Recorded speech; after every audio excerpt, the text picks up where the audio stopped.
On October 12, 2025, Cameroon faces an election unlike any other in its past history. At stake is just not power, but the direction a nation caught between hope and uncertainty goes.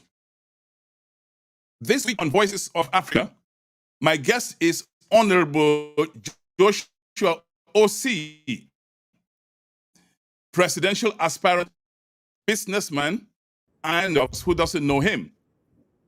He has declared that he has both the vision to transform Cameroon and the strategy to make it happen. In the conversation about to start, we put the high points of his promises under the microscope. Honorable Joshua Osih, thank you very much for honoring our invitation. Let's move quickly to what Cameroonians are talking about. Tell me, why do you think this is the right time for your leadership, and why, or what do you believe you bring that sets you apart from others seeking the presidency? Well, first of all, we are since 1990, we are in politics. We want to bring about change to this country. We have been fighting to bring back power to the people. And this has taken us 35 years so far. It's a battle that we hope can be brought about this year at our 35th year of existence. We have to understand that in other countries all over the world, sometimes it happened earlier, sometimes it took much more time, but we are steadfast and we coherent with our position of taking power back to the people. And that's why we are in this election, because the Cameroon's constitution today is Jacobinistic, hyper-presidential, and we need to break that. We want the system change. We want the system transformation in our country so that we can start enjoying the fruits of development in our lifetime. So that is why I am running. And if you ask me what is the difference between my candidacy and the others, well, I will say the incumbent is a challenge, and it was more so a challenge because his coalition is crumbling, because when we decided to hold our extraordinary convention to choose our candidate, he still had a majority coalition in power, which no longer exists because two of the main stakeholders are now candidates against him as well. So it makes things even easier. But I would want to say here that put aside, or if you put aside the incumbent, Mr. Biya, we're running against 10 other candidates who all dream and are fighting to replace Mr. Biya at the throne.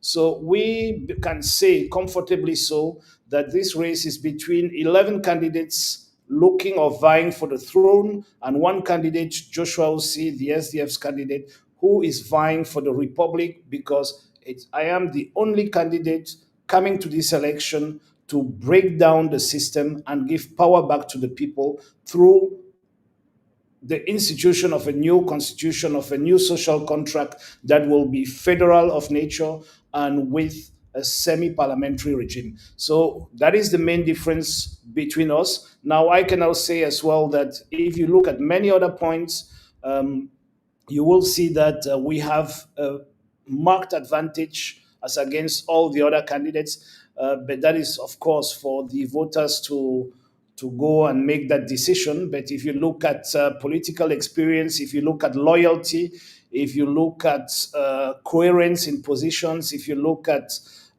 nationwide presence, if you look at all those elements that make a difference with a candidate, you will see that the SDF and Joshua Osih are far ahead of the other candidates. Thank you, sir. Calls for a unique opposition candidate have grown louder across the country. Do voters underestimate your ability to go up against Paul Biya individually in the elections and win? Well, luckily for us, most voters are not in that mind frame. You have to make a difference between those who want to have a place of say and want to be on the stage, and who believe that they have some sort of how can I put it? Because they are intellectuals, or because they have a broadband connection, they have an influence on other voters. They catch on the narrative put in place by Mr. Bia and the CPDM to make sure that everybody believes that the candidates can only come together to beat him, whereas he is the only candidate who has lost his coalition during the build-up to this race. So it's some sort of a paradox, and I want to say it here clear that it has never been the case in an election, especially in a one-round election, that candidates withdraw to come together. It doesn't exist. So it is infantile, if not childish, to make people believe that what Mr. Bia tries to pump through, and with his French media outlets, that it is something of influence. Today, Mr. Bia is weaker than he was 3 weeks ago because he has some of his supporters who are no longer in his coalition. So he has that problem. It is not the opposition that has that problem. We have an agenda. And if anybody wants to join us in that agenda, these people are welcome. We, during the past 3 years, have been working to put in place a movement, and we are very comfortable with that movement. We have the strongest non-political movement that is with us, which are the trade unions. 11 out of 13 trade unions are with us. Trade union confederations are with us. We have the left-wing parties that are with us. So it beats my understanding when people believe that someone will actually go through the pains of being a candidate, many of them even buying their places on some parties to be present in this election, as you call them, Yango parties, to be present in this election. And after they've done all of that, it's just for them to support another candidate. That will never happen. So when Mr. Bia and his Vuvuzela outlets from France are trying to pump that narrative down, it's simply to make people believe that the other candidates are not up to it. And for them to be up to it, they need to be together. I beg to differ. Cameroonians are more mature than that. Let's stop insulting Cameroonians. It is not because we are bound in that narrative or coming from social media or French outlets that we should believe that our mothers back where they are do not know what they want for themselves and for their children. Let us not believe that the young people in Cameroon do not know what they want for themselves and their children. And let us not believe that beating a candidate who has done nothing in 43 years is an uphill task. It is a task, but we are going in there with the Cameroonian people. And the Cameroonian people have to decide. If the majority of the Cameroonian people decide that the suffering that they have been going through for 43 years, they want another half century of suffering. They will want to have a president who will die in power, not knowing what will happen after. They will want to be the mockery of the whole continent as it is today, that we have a phantom in the place of a president. That's fine. And I am a Democrat. But I do not believe, when I go around Cameroon, I do not believe that that's what Cameroonians want. And so I'm very comfortable Your where point I am. taken, sir. I think the other candidates too. Your point taken. But if people are talking about a coalition, probably the worry is that too. Bia is a lot better represented across the country. He has the means that people think you don't really have. It's not a question. People wrong when they feel present. We are present all over. So let's come out of our TV sets. Let's come out of our Android and iPhones. Let's go down to the field. We are present all over the country. The SDF is present all over the country. We're talking about manning our polling stations with 92,000 polling agents, going up to 96,000 for 30,000 polling stations. We have been doing our homework. We are down there working for the past 2-3 years to get there. We have been registering voters. We have been doing all of that for so many years. So it's an insult to the entire party and all those who have done that hard work all this time to make people believe that the phantom that who is in Etuli today is a threat for an election. He is the person who needs help. It's not me. He needs help to survive. And actually, the help he needs is that someone needs to tell him that it will be the shame of his life for him to lose his election. So he should leave the election before. He still has up to the 22nd of September to do that. Honorable Osih, Paul Biya once promised rigor and moralization back in 1982. But decades later, the evidence suggests otherwise. Now, you are not called Paul Biya, but you are still a politician. Why should Cameroonians believe you won't repeat the same failures? Well, I'm not, I don't think you invited me on your prestigious chat night, Africa, to be discussing what Cameroonians should think of Mr. Biya. The facts are there. 43 years later, Cameroon is at the edge of the precipice. We are collapsing, and the facts are clear, the figures are clear, everything is clear. And we have become a mockery for the rest of the continent, if not of the world. So I don't think I need to come here and emphasize on that point or try to justify what he has done or what he hasn't done. I think I'm here. And I agree with. Yeah, I'm here because you yourself the evidence, said. Yes, sir. The evidence of his failures are palpable. The question is, people trusted him. I remember I was in Bamenda in 1982. When Biya drove him, he drove into the city. He looked like Jesus entering Jerusalem. People trusted him.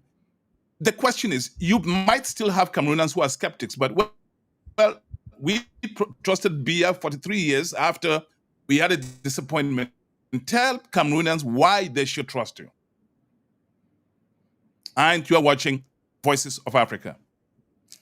Well, I come back to where I was just 2 minutes ago. I think what Biya has done so far, if you just take the credo or the motto, whatever you call it, of Cameroon, peace, work, fatherland, we neither have peace nor work nor fatherland left over today. So I think in a normal dispensation, if he was somebody who had honor, he would have resigned some time ago. But I understand that he's trapped in his own ego, he's trapped in his own dispensation, that is, he has created a monster of himself, and he understands that around him he has nobody to replace him, and so that replacement can only come from the other side of the equation, from the opposition, and it cannot come from people who were part of his regime for the past years. So when you look at that, you understand on the 12th of October what you have to do. You are watching Voices of Africa on Chat Night Africa. Yes, go ahead, sir. Yeah, and so the most important thing that we have to understand yes, go ahead. Is that on the 12th of October, it is the people who decide. It is not Mr. Biya. So the people need to make that decision. Let us not be talking about the 12th of October as if it's a day on which Mr. Biya will have one vote. I'm not even sure his wife will vote for him, because we see how she acts today. So on that 12th of October, 8.5 million Cameroonians will have their say, and they will have to decide on the future of our children, of their children, of our future as a nation, of where we are going to. And they need to make an informed choice. And that is why I'm sitting here with you to have this discussion, so that people out there can make informed choices on the 12th of October. They're not going to be subdued or to suffer a decision of Mr. Biya. Mr. Biya's decisions end on the 11th of October. On the 12th, it's the people deciding. So whatever he thinks and does, whatever you or people think about him or what he did, the people have to decide whether we continue suffering for another 50 years or we stop it. Honorable Osih, you've been in Parliament for a long time. You're a business person. Which economic problem do you believe poses the greatest challenge to Cameroonians, and what concrete steps would you take to resolve it? And how soon should Cameroonians expect to see results? Well, I beg to differ with your question, because we don't have one problem. And that is why we are on a rescue plan. If I call our political program a rescue plan, it's because there is fire. It's because you are firefight. When you get into a building burning, you don't try to know whether it's the parlor or the kitchen that is burning most. You just go for the flames and put them down. And then you clean up the mess and you reconstruct and you move on. So today, if you talk about business isn't working, the private sector is a victim. The private sector is annihilated by the public sector. And guess what? When you have a regulator who wants you, just as if it were your bank, to give your business plan to him before authorizing you to do business. And then the next thing you see is that he is the one doing the business you were trying to get an authorization to do. You just know that everything is completely wrong. So our country is at the verge of collapse. And if we go into the business sector, if you look at the taxation needs to be revamped. If you look at the doing business. The doing business were one of the last calls. So you just need to address those issues one after the other. But what is even more important than all of that, not only for the business sector, not only for the civil society, but for all Cameroonians, is to rebuild a new social contract. And it's only through that new social contract that new opportunities will emerge. For that to happen, we first of all need to clean up the space. Yes, and I understand Cameroon has a myriad of problems, and I don't envy anybody who is going to replace me here, because you're going to have legions and legions of problems to resolve. But the question is, people don't have jobs in Cameroon. Inflation is strangling people. So if you become president, people are thinking the man in Douala, the Bayam Salam in Yaoundé, they're hoping that their life changes. What are you going to do within the first 100 days for them to feel your impact in the presidency if you were elected? Well, I am very lucky to have been coached by one of the best politicians in Cameroon, Nijon Fundi. May his soul rest in peace, Chairman Nijon Fundi. And if there's one thing I learned from him, is honesty, loyalty, and courage. And I have the courage to tell Cameroonians that we'll not create jobs in 100 days. That will not happen. But we will put in place the foundations for Cameroonians to have lasting jobs as our mandate goes on. However, the amount, if we could create 1 million jobs the first day, we will do so. But that's not how it works, because we need to be able to tackle, because there are transversal issues that need to be tackled. I consider youth unemployment as a matter of national security. And considering that way, you place it top on the agenda of government. It makes it such that top priorities at spending are to reduce youth unemployment to an acceptable amount, which is something that is internationally known. And more so, those jobs need to be decent. They need to be paid. People need to be paid decently. And to get there, you need to revamp our agriculture. Today we have, for instance, I just take you a couple of measures and issues. Today we have a government that does social equilibrium in economic investment, making it such that they believe that everything should be invested in. I disagree with that. I say we need to take the path that other big countries like Brazil, South Africa, and so on have used. Even Nigeria, even Cote d'Ivoire, even Ghana, in that when we are good at something, when we have a comparative advantage, we need to transform it in such a way that it carries the rest of the country upwards. We don't need to be good at everything, but we need to be excellent at some things that carries the rest of the country forward and upwards. So we need to work on that. So we need transformation. Today, the knowledge economy is key. In Cameroon, the knowledge economy is not even considered.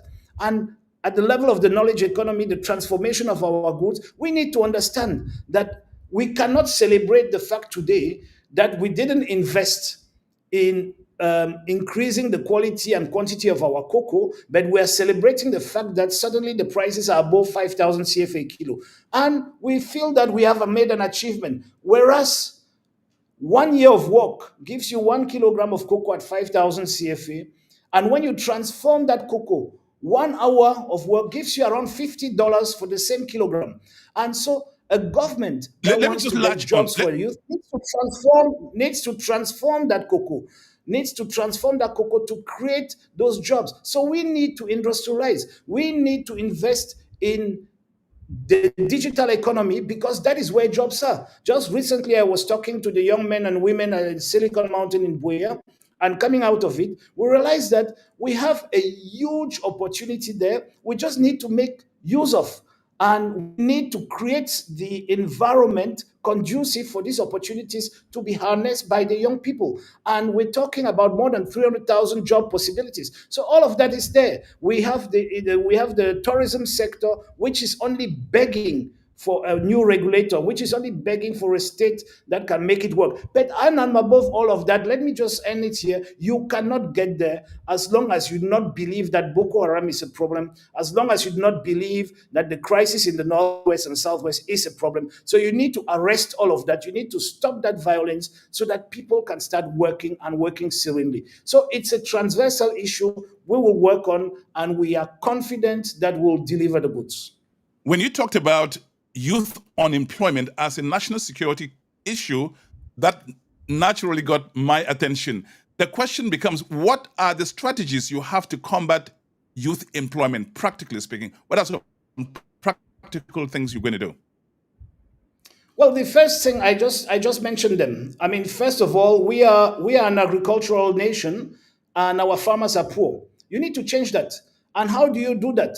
We today have a law in place that was ushered in by the French, and was cemented in concrete by the one-party system in 1974, which doesn't allow you, divine, or I myself, Joshua Osih, to be a landowner. So we need to break that down. The first thing that you need to do is to reform the land ownership code, to make it such that each and every family in Cameroon has a land title. We all know that in Cameroon, each family has a farm, each family has a plot. But what we need to do is to secure that land, to give them a land title, which they can now use as a security to invest. So that will allow these farmers to transform themselves into farming enterprises, because they will have securities that they can use as a collateral to raise funds, to invest into new technologies, etc., to make their firms more effective. We need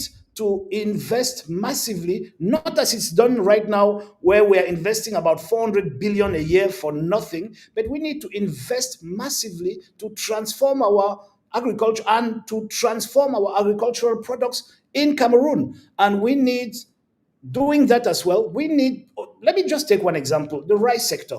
Okay, nobody can explain to me that we have invested 450 billion CFA, that's nearly $1 billion US, into increasing rice production, yet rice production is not increasing and imports are increasing, and rice is ever cheaper. Why? Because we have the wrong policies in place, and because our government is illegitimate, because they do not have the support of the Cameroonian people.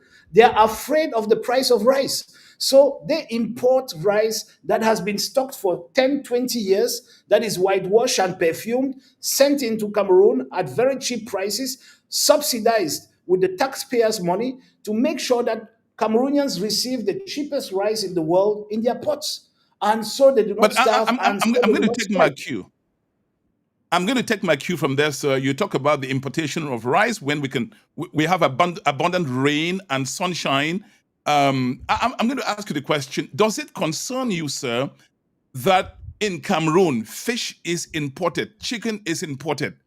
You are a member of parliament. Somebody's asking themselves, why? What did you do in parliament to make this not happen? To encourage local production of fish and chicken? Well, someone might believe that I asked you to ask that question because I have a good answer to it. I am the champion of the anti-fish import lobby in Parliament, and I am myself a fish farmer, to show the example. So let me put this abundantly clear. The problem with fish, we do no longer really have a problem with chicken importation, because that was stopped and banned, although there is still a lot of contraband coming in, especially from Equatorial Guinea.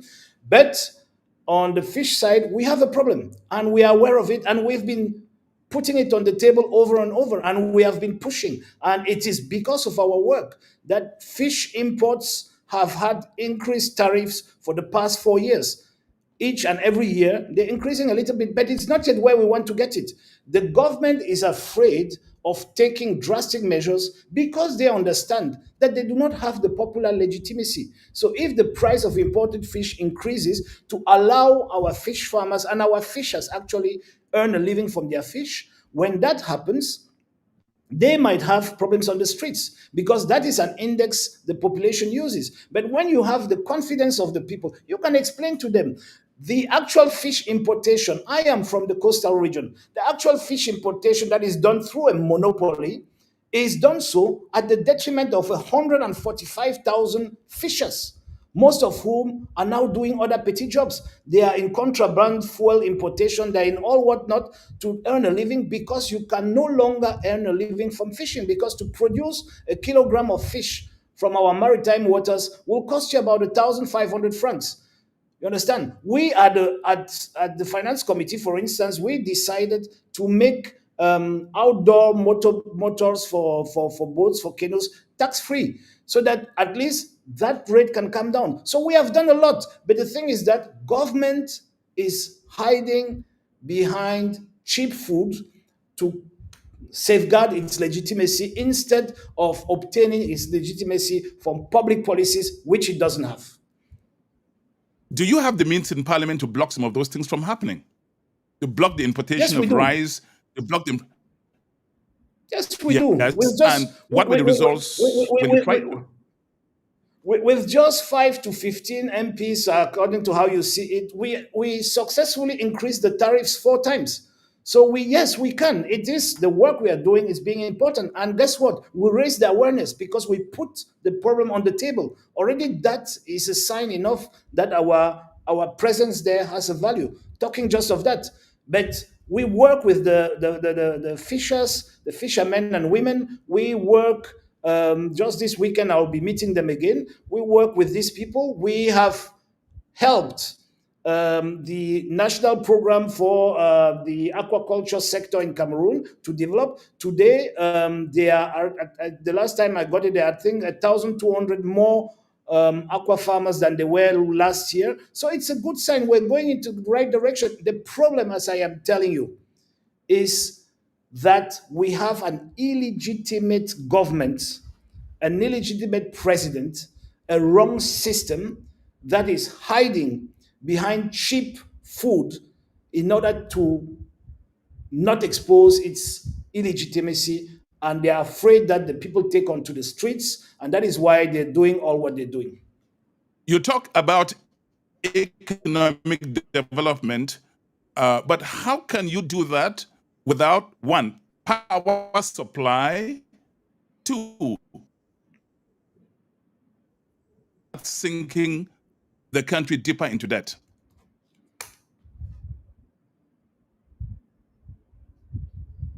You are watching Voices of Africa, and my guest is Honorable Joshua Osih, presidential aspirant. He just fell off the line.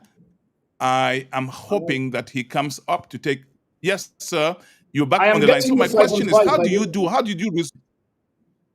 All right, sir. So how do you resolve these problems of economic development? You need power supply, you need good road infrastructure. How do you do that without indebting Cameroon even more? Divine, I'm sorry to say this, maybe it may disappoint you. We don't have a power problem in Cameroon. I have gone around this country over and over. There's no place I haven't been there. People are ready to pay for power. We have one of the most expensive power supply in Cameroon, in Africa. People are ready to pay. People are begging to pay. The thing is, they don't connect the production to the users, and they don't produce enough. So right now in Cameroon, there is no power problem. There is a governance issue that doesn't produce the power necessary for the people to consume. You have a power issue when people are not ready to pay the price for power, when people are too poor to be connected, when industries don't exist, but people are begging for power. That's why they have generators. That's why some go on solar, etc. So you just need to align governance to make sure that it works. We have a potential at the level of our hydroelectricity. The major hydroelectricity, the potential right now is 25,000 megawatts in all. If you just take the Sanaga alone, it's 16,000 megawatts. It's 2 times more than what we could need. People are ready to invest in it. You don't need to raise 1 franc on the financial markets because people are ready on PPP basis to come in and develop it. What they need is to talk to a government. They don't need to talk to a phantom. They need to see the president. They need to have assurances. They need to know, because the prices Cameroonians are paying are good prices. We have a potential of 30,000 megawatts of solar in the northern part of Cameroon alone, which can be harnessed without huge investments, without using the Well, taxpayers' money. if I say there's power problem, so it's because I live in the United States. But when I call people in Yaoundé, they tell me power is rationed. One part of Yaoundé, the national capital of Cameroon has power, the others they don't have. Bamenda, the same thing, villages without electricity. So yes, there's a power problem. Divine, that's not a power problem. It's a governance problem. A power problem is when you don't have power. We have power in abundance. We just do not have the government that can harness that power and transport it to the users and distribute it equitably. That's the problem we have. And we have the customers. People go back, you are in the US, ask any producer in the US, why do all the US companies come here? Because they understand that we have a higher power price than you guys have in the US. And people are ready to pay for this price. So we have no power problem. We have a governance issue. And if you solve that governance issue, the power problem is solved as well. It beats my understanding that we are in a system where we don't even need to raise money. All the power dams that have been built in the last 10 years or so have been built on PPP contracts. The taxpayers' money has not been invested into them.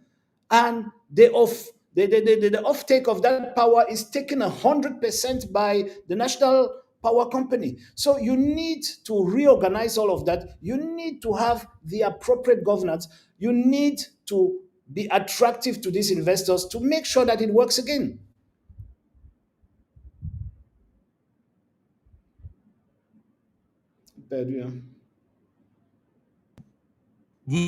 Money. So are you going to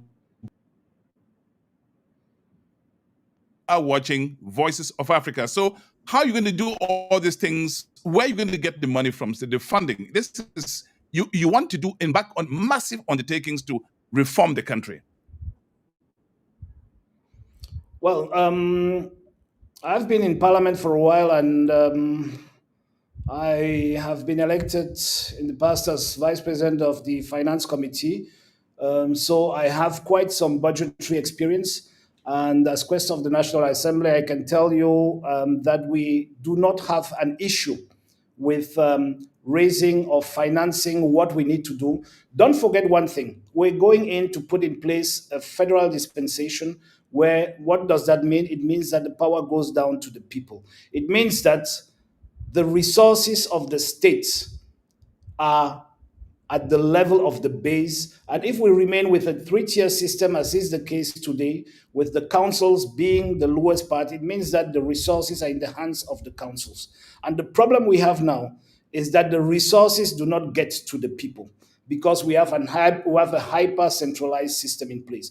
So once we go down to that federal dispensation and the resources are at the base, at the level of the people, and with a system, with a principle of subsidiarity, only what the councils cannot do is done by what you call today the regions, and only what the regions cannot do is done at the federal level. You will see into it that the efficiency of the money that we have now and its allocations will be 10 times better than what it is today. More so, we have a lot of saving potential with such a system.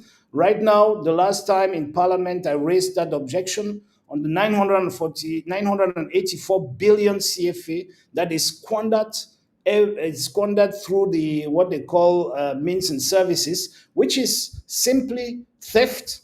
Because what is happening is that we are paying for things the government is not supposed to pay on that line, and there are many more such lines. So we understand that we have at least 1/4 of the state budget that is misallocated, that needs to be reallocated. We have the potential to multiply our budget because today the tax pressure is too high on too few contributors, and we need to enlarge that tax base. Enlarging the tax base starts with rebuilding confidence between taxpayers and the tax money users, the government, and it also goes towards redefining the tax to make it much simpler and to make government actually much simpler, the laws much simpler, etc. Today we have a tax code that even the tax inspectors do not understand. We have a tax code of about 3,000 pages. Nobody understands it. So we need to change all of that and make things simple and move ahead. I'm taking another country, Francophone country, which has the same economy All like right, Cameroon. somebody's on the line, They sir. have a, Just hang they on. have a Somebody's on the line budget. with a question. Okay. Yes, sir. Good afternoon. Yes, somebody's on the line. Hello. Yes, brother. Good afternoon. Sorry, Honorable, do you get his question? Are you getting him? Yes, go ahead, sir. Mr. Mumbali, go ahead. Yeah, I was on the road when you were talking about the power issue. Honorable the Joshua Osih, can you hear me? Can you hear the caller, sir? Yes, go ahead, yes, Mr. I'm Mumbali. getting you. I do want to say that it's a pleasure talking to you over this medium. Thank you. In relation to the power issue, okay, I'll go to the question. What about you mentioned Silicon Mountain and all that, and those are some things that I am passionate about. We are now in 2025 where everything now is digital. You know, your phone, we all operate on our computers. We are talking on this medium. But what about the issue of internet connectivity in Cameroon? I've seen so many videos of Cameroonians complaining about MTN and the connectivity is bad. And also we have Camtel. We have fiber that was put in Cameroon since forever. Why is it in 2025 we are still complaining about internet connectivity in Cameroon? How do we move forward in the digital world when we don't even have internet connectivity? And also, I also know that there's a satellite ban in Cameroon. People cannot even import their own satellite to use in the country. What do you have to say about that? Thank you, Mr. Mumbali, for your question. Yes, Honorable, respond. Well, I think you have one chance to be my campaign manager on that, to make that change on the 12th of October. It's shameful. I do agree with you. On the power issue, my point was very clear. The problem we have is bad governance. We have enough potential. We have too many projects out there knocking at our door who want to transform that potential to energy, be it hydro, be it solar, be it wind. I know personally of about 10 companies ready to invest billions of dollars in Cameroon who are blocked by Yaoundé right now. So I was saying my point is that the energy crisis we're having is actually a governance crisis because we do not lack that energy. We do not lack people willing to come and transform it. And the most important element with energy is that we have a huge demand. So people are ready to pay a very high price for that energy. That's why investors are knocking at our door. And right now, the problem is that we don't have a government in Yaoundé capable of handling that. Coming to the digital, I fully agree with you. And I believe that the potential of Cameroon is huge in the digital sector. I, first of all, do disagree. I don't know whether you still have me. You still have me? Okay. I, first of all, disagree with the way, with the business model we have in Cameroon, where people pay for connectivity. You are watching Voices of Africa, and my guest is... Yes, go ahead, sir. Thank you. So I think that there should be a paradigm change, and people should pay for services and not for the connectivity. Secondly, government uses the connectivity as a major source of income. We know that the various companies provide for about roughly between 120 and 200 billion CFA for the government of Cameroon through that, and that should stop. And we are in 2025, you said it, and we don't even have plans to go towards 5G. You said that satellites are banned in Cameroon. Yes, it's the case, because they put ahead the question of connectivity sovereignty, which I agree with. But the point is that the company that is supposed to provide that sovereignty is incapable of doing it. And we are in a situation where the wholesaler, Camtel, you mentioned them, the wholesaler is losing hundreds of billions every year, and the detailers, Orange, MTN, and so on, are making billions for their shareholders abroad. So there is a paradox that can only be explained by bad governance, whether you wish it or not. So that needs to be changed. That needs to be Okay, addressed. hold it there, sir. And just to finish on it, you cannot expect people who are in government ruling a country who do not even have an email address, who do not know how to use an Android phone, who do not have a laptop in their office to bring about that digital transformation. Is just simply impossible, because they got to power in 57. They do not understand what is going on. They can simply not Okay, understand. They had a your hard time point. understanding. You can understand why we have a flurry of calls in the line. Somebody's on the line, and Neneba Akufo is on the line. He is a lawyer. Yes, sir. Go ahead. It's my pleasure, Mr. Divine Chamukong, and thank you so much for bringing Senator Joshua Osih on your broadcast today, because also it's an honor to talk to you, Senator, because those of us outside of Cameroon, we're looking for a proper transition to a new era in Cameroon, and we see in you that type of person, again, looking on the pedestal on which you stepped into the SDF. But if I look at Cameroon, I look at the SDF, I'm looking at May 26, 1990. I don't know where you were, but I know where I was. And I know the night before that day where I was, and the day of May 26, 1990. And Senator, what Nee John Frundi, our revered leader, said then was, why is it that Africans can go to Britain, and I add Europe and the United States of America, and be free to criticize their governments and heads of states without any fear of disappearing the following night or fear of being deported? Why are we afraid of doing it in Africa? This is a quote directly from that manifesto. Then also he said, let us make this clear to all those who are hearing us today, that in the view of the Social Democratic Front, the struggle will continue, not only here, but anywhere in the world, as long as there is someone who is governing and someone who is governed. The struggle can only stop when all the people participate in their own government. So, in the light of this, Senator, with what's going up in Cameroon, foisted by an oligarchy that is bent on weaving tight every grain of freedom and liberty in maintaining our society in abject subjugation to the West, where do you draw a line between freedom of expression and thought and the tyranny of an opaque and impervious minority?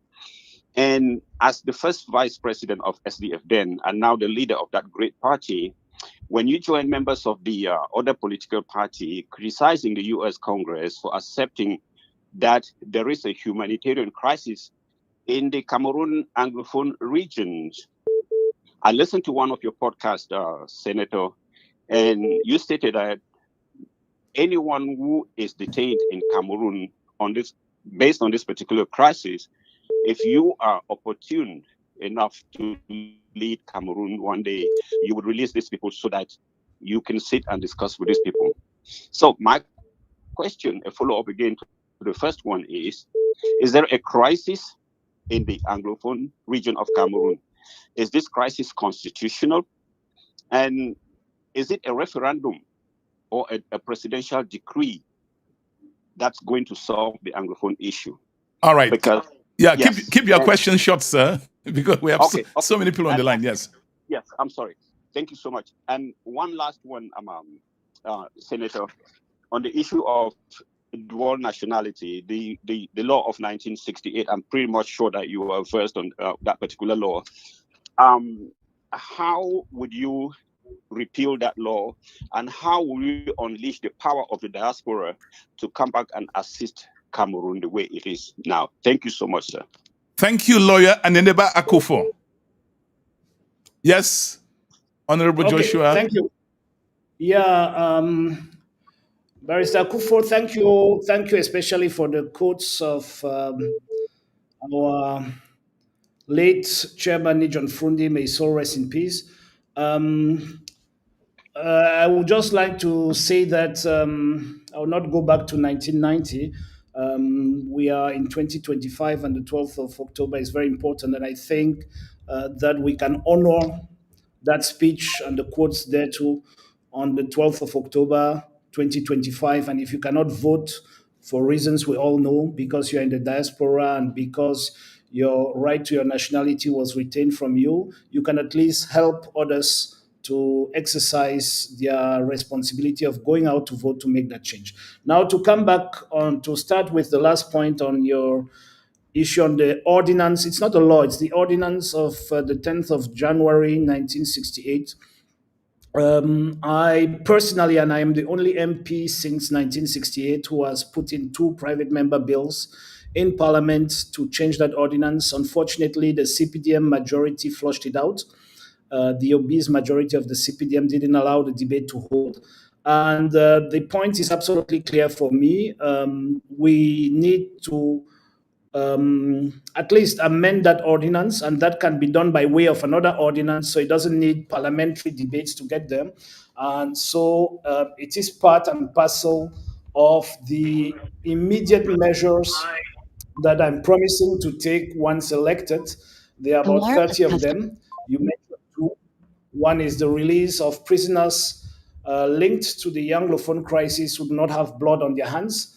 And the second you mentioned that I will repeat here again is that of amending the ordinance of 1968. That makes absolutely no sense today. And that has to be done immediately to bring back not only the diaspora into the Cameroonian nationality, but many more who have lost their nationality, who no longer consider themselves as being our diaspora and so on. Now, coming to the issue you raised on the freedom and the tyranny, I fully agree with you. We've been fighting, I said it at the beginning of this discussion here, this conversation here, and I'll repeat it again. You can achieve freedom in 1 year. You can achieve it in 35 years. That's what I'm hoping for on the 12th of October. You can achieve it in 100 years. That's what the ANC needed to get rid of the apartheid regime. And we sincerely hope that it will happen right now. And you asked me whether I consider, well, you talked about accepting that there is a humanitarian crisis or there is a crisis in Northwest and Southwest. I can tell you that there is a deep crisis in the Northwest and Southwest, and we are seeing at addressing the issue twofold. First, before I delve into that, I would just like to come back on the position. The position I took in Parliament was a position for the people of Cameroon, for the population in the Northwest and Southwest, who were not being considered. And I went personally to DC, to Washington, DC, to Congress, to talk to the Congress people. I did not just wake up one morning. We went down there, we talked to them, we lobbied them, we asked them to help us. But they got mixed up between helping us solve a problem and addressing a dictator, Mr. Biya. So the two got entwined, and they, unfortunately, at the end of the day, consider the Cameroonian people as just being part and parcel of that dictatorship. And so we had to tell them we don't agree with that. So the point was never, as many mentioned, against. It was for, because that is why we stood up. We told these Congress people that if you are signing that you want to, if you are signing that you are begging, that was the first Trump administration, I believe, if I'm not mistaken, if you want them to take those measures against Cameroonians because of what is going on in Cameroon, we do not agree. Use your good offices to help us Solve that problem, because it's a deep political problem that we haven't been able to address in Parliament. Do that. Do that. Put pressure on your peer, Mr. Bia, to address the issue rather than trying to go the other way around. That is what we did. And I can tell you, it's all because the ambassador himself came back to us and appreciated what we did and informed Washington that that was the right position. That is, when you solve a problem, you don't put oil on the fire. So that is the point. That's the point I raised. Now, to come back on this issue, which is a heartbreaking issue, we have from time immemorial said there are two problems. There is one problem in the Northwest Southwest, is that of the violence, and there is a deep political problem that needs to be addressed. And mixing the two together is just entertaining the status quo. And so, as a party, as an individual, I'm saying, and I'm convinced, that no other political party knows the Northwest and Southwest better than the SDF does, whether we like it or not. That's where our DNA So is. what And are you going to do? What are you going to do? thank you, Yeah. thank you for having brought up the 26th of May, 1990. And what we are going to do is, as we have said, we're going to stop, we're engaging in stopping the violence in the Northwest and Southwest in the first 100 days of my mandate.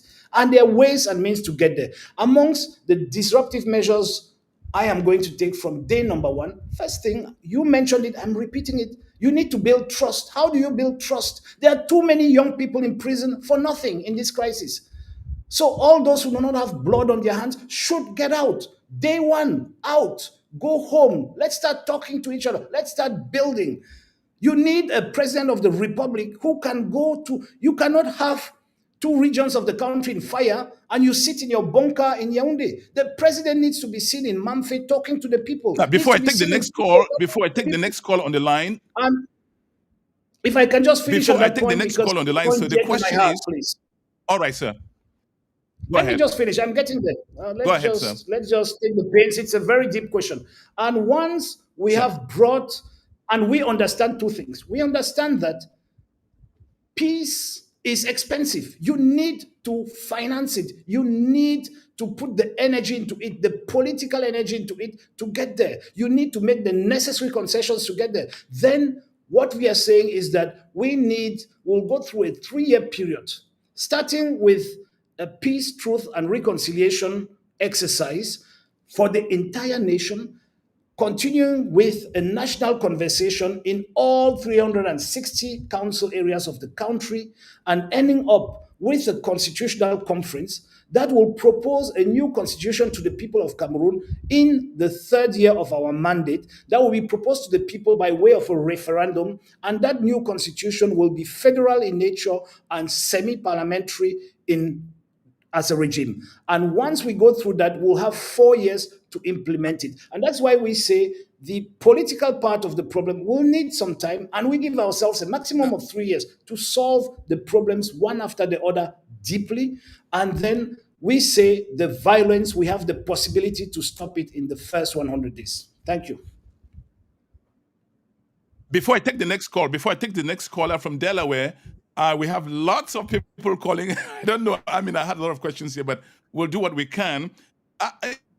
Honorable Osih, you talk about resolving the problem in Anglophone Cameroon. You will be dealing with people who say it's time for us to pack and go, no more relationship with the Francophone part of the country. How are you going to deal with that? Answer that briefly, and we'll take the next call, sir. Well, the first point and the most important is I am an Anglophone, and so the problem changes. I am an Anglophone, and so the problem changes. So that's what I can say. I'm talking as an Anglophone to Anglophones, and we're talking together. And one of the reasons why so many people want to get rid of the rest of the country is exactly because they believe that an Anglophone will never become president in Cameroon. And once we solve that problem, we have already done 50%. Once we get there, it's already 50% of the solution. Do you ever think that as an Anglophone president, I'll be far from the thoughts of my Anglophone sisters and brothers? Never. Okay, point taken. I have somebody on the line, Rosetta Ade, calling from Delaware, and after Rosetta, I have a queue in line, Shay Eugene. So, Rosetta, if you're on the line, your question, please keep it brief. Thank you very much, Mr. Divine, and it's an honor for me to ask this question to Honorable Singh. My name is Mafa Rosetta from Delaware. You already asked one of the questions I had, the question of Anglophones wanting to separate and then you coming in. And I just wanted to ask this. You have been a parliamentarian for so many years. I think, except maybe, I don't know, we should have had a case study, practical case study of your constituent, where you have established practical examples, be it with the technology of today, be it with the peace and unity of the people, be it of anything that you're planning to do within the first 90 or 3 years of your term in office. We have not seen that, except you've done it. How is the internet technology system in your area of control? How is the water system in your area of control? How are the people living socially in your area of control? How is the governing or whatever that can be put in place to see that the community is working, the community is living a practical life in your area of control? If we, preparing to vote October 12th, saw what you have done in a small area under your control, that's critical, we would have been having different stories. And secondly, the idea of coalition, I understand you have answered that question, but I don't still understand why it's so difficult for the opposition to come together with a united front if you know that what you all stand for is for the people and not for your personal selves. And my last question, again, I know you've thrown more light on that. What do you think you can really do different that my old grandmother, my old grandfather in the villages everywhere who have no hope for tomorrow can have hope again? Thank you. Well, thank you. Wow. All right. The question was very long. Yeah, people are taking you to task. Okay, no problem. Please keep it as brief as possible. We have other callers. Yeah. Thank you for your very extensive question. I would like to probably start by saying that we have to understand two very important things. The first is that constitutionally, I am member of parliament. As a member of parliament, I control government action and I legislate. That is my role. I am not the mayor of my place where you can come and judge me on what I have done for the population. I am at the national level, so I am an MP of the nation. I was elected in a constituency, which is Vuri Center. I am very proud to say that Vuri Center is the heartbeat of Central Africa. Vuri Center today is 71% of our nation's GDP. As I told the Prime Minister the other day, is that I should be voting, I should have 70% of all votes in Parliament because we pay 65% of all tax in this country. So I wanted to restitute that. It's not a personal achievement, but if you have the wrong legislators, you will never get to that achievement as well. So it's a cross-boundary achievement. I'm not proud of it because we could be much further today. And that brings me to the second point is that we have an obese majority in parliament. And what we do as a minority in opposition is to create the necessary awareness for the government control mechanism to exist. And that is why a number of times we blocked government from executing or from legislating on its budget. Prime Minister Young was thrown out of parliament at 3 occasions by the SDF group because he refused to accept that government stands in front of parliament to talk about the crisis in the Northwest and the Southwest regions. We did that again recently when the Minister of Finance decided to change the finance bill because the government was not ready to defend it the way the law demands it to be defended. So we've been doing quite a lot. And I can tell you, for the minority we are in parliament, we've been doing an impressive job. I mean, the people on the other side, when they see us walking into parliament, they put down their heads and they say, where these people have come again. Because they know they will have a very hard time going through. If we were not there, I think this country would be worse off than it is today. And you talked about the opposition coming together in a united front. The opposition is not one. The opposition is a state in which we are. And a candidate for a presidential election is not the opposition. Today in Cameroon, with a 1,500 franc stamp and 2 signatures, you can have a party. With 1 municipal councillor, that party can invest you and you become a candidate at the presidential election. The fact that you are a candidate doesn't make you an opposition force. It's far from it even. If we look at it today, most of the other candidates do not come from the opposition.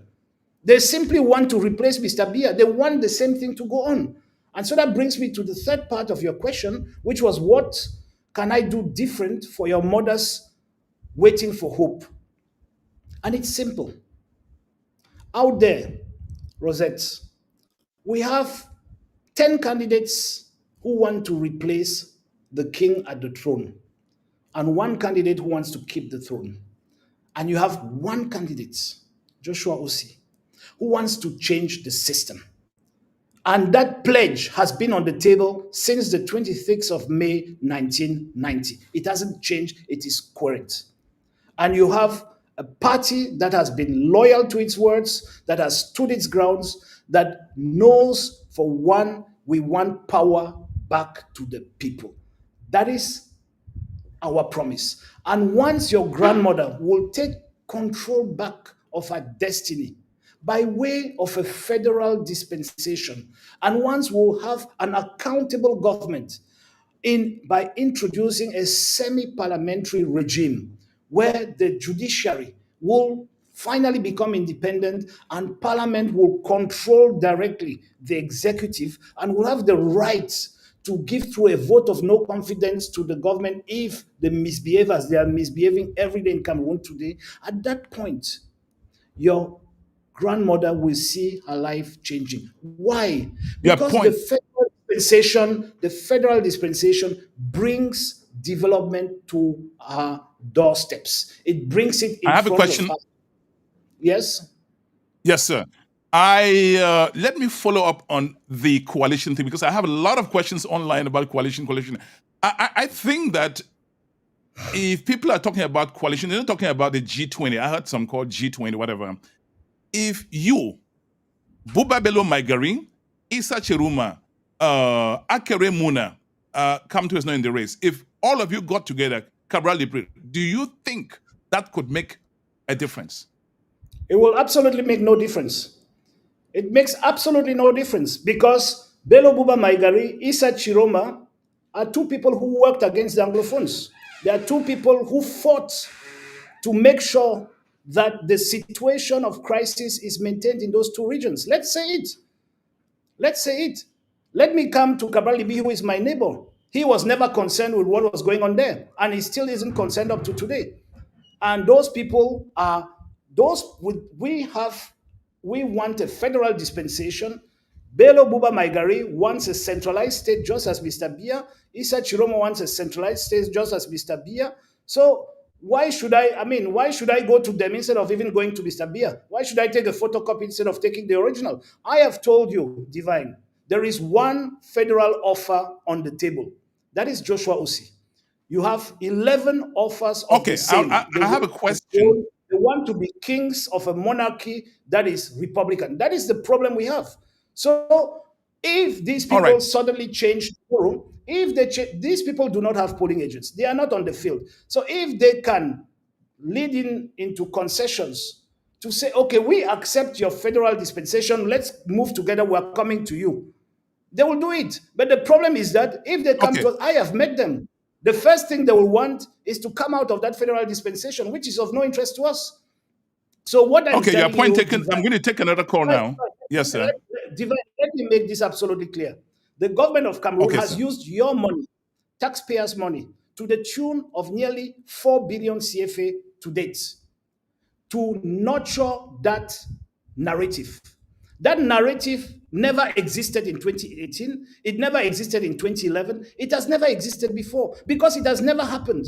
In 1992, no single candidate supported Nijon Fundi and he won his election. Not one candidate went with him. What Your happened point. is that political parties came together and presented him as a candidate. That's the point. It's just what we did before Your this. point taken. So Let's it beats my take this understanding call. that we need Yeah, to let's take read. this call. We have. Let me come back to it because you brought it in. It beats my understanding that we have to repeat this Okay. explanation every day.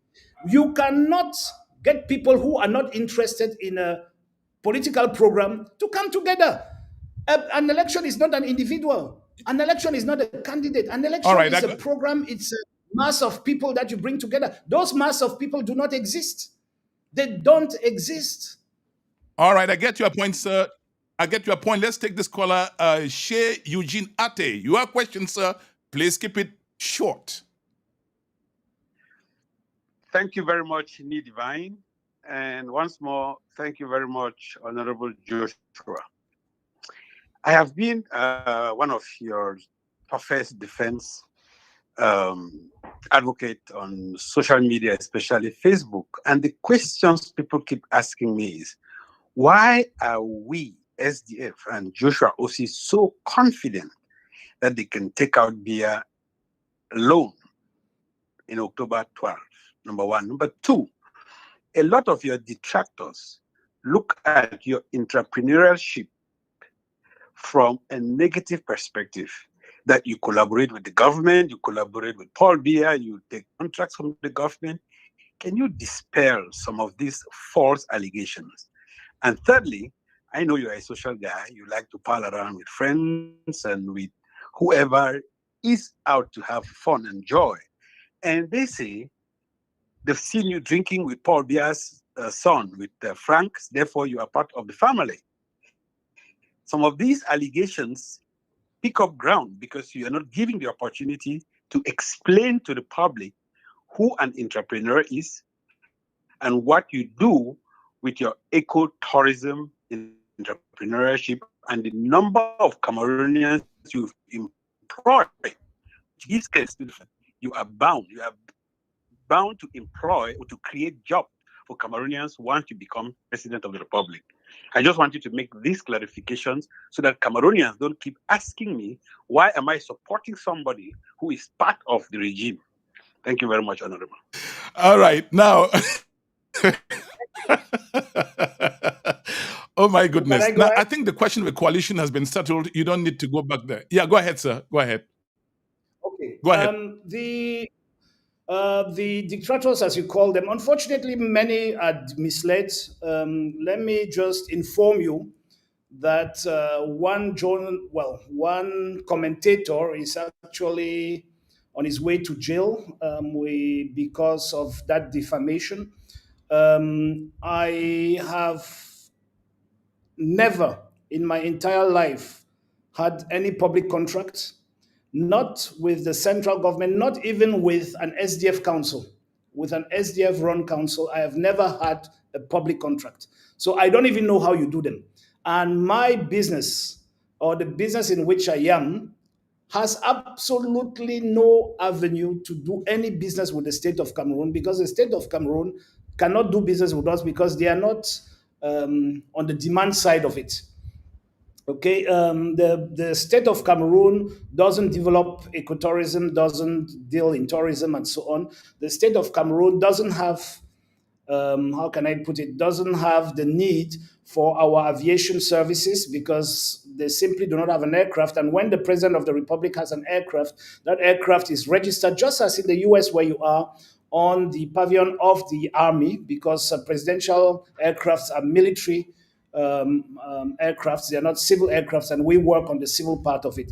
So I have never, ever, I would wish to be a contractor having all the heads of states in the world as my clients, but that's not the case, unfortunately. And I have never been privileged to do that. You say I'm a social guy. I've been with Paul Biya's son having a drink. Well, I would have liked that too, but that has never happened. Maybe it will happen as president of the republic. I'll call up his son and say, okay, tell me what went wrong with your father, and we'll have that drink at that time. But it has never happened. It has never been the case. And people just fancy, Eugene, there's one typical thing in Cameroon. And I was talking to my mates in Ghana. Fortunately for them, they won the presidency and parliament.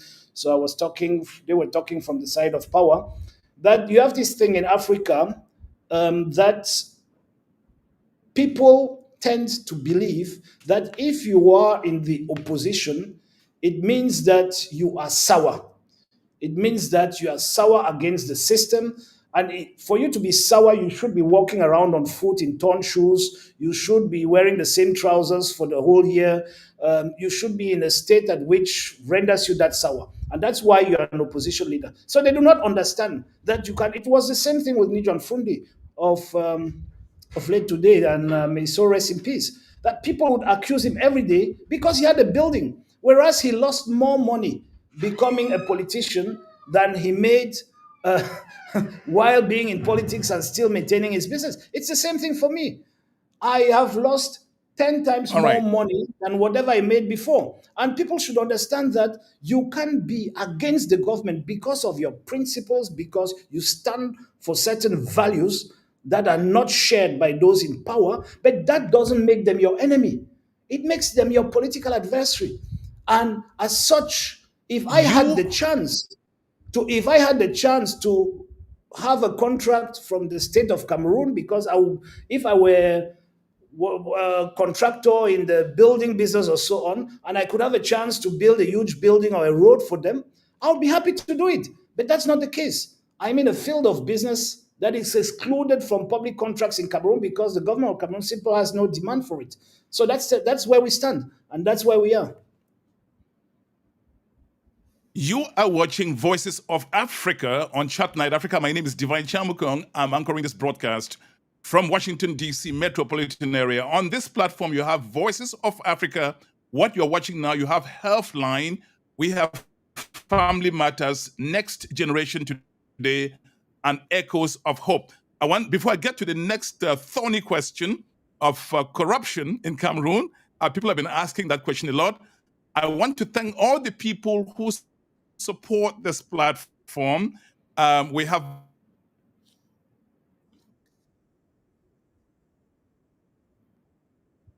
sure you like something like this.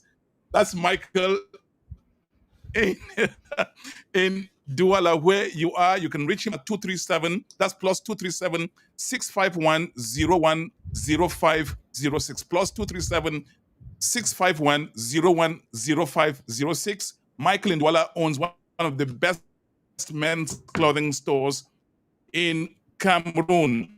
You are watching Voices of Africa, and a lot of people ask me to bring this question on corruption to Cameroon. Now, Honorable, here is the question. Corruption in Cameroon has been described as a social cancer. Let me repeat that. Corruption in Cameroon has been described as a social cancer. At this point, I'm not even sure, sir. I'm not sure what regimens of chemotherapy can solve that problem. People have been sent to jail. There are former ministers in jail, even a former prime minister. It has not worked. There is the National Anti-Corruption Commission. It has not worked. Honorable Joshua Osih, what will you do different to tackle the problem, the endemic problem of corruption in the country? Well, you know the tale of Ali Baba and the 40 thieves. The problem was never the 40 thieves. It was always Ali Baba himself. So that's the point. You cannot want to solve the problem by looking at the periphery and not solving the problem where it lies. We know where the problem is. We know how to solve it. And we have repeated it endlessly. If today you have a beginning of a fight against corruption, which is not even a fight against corruption, because guess what, Divine? There is practically nobody in jail today for corruption charges. Most of those who are in jail are for embezzlements. I thought there are. Not for corruption. Okay. for corruption. Okay.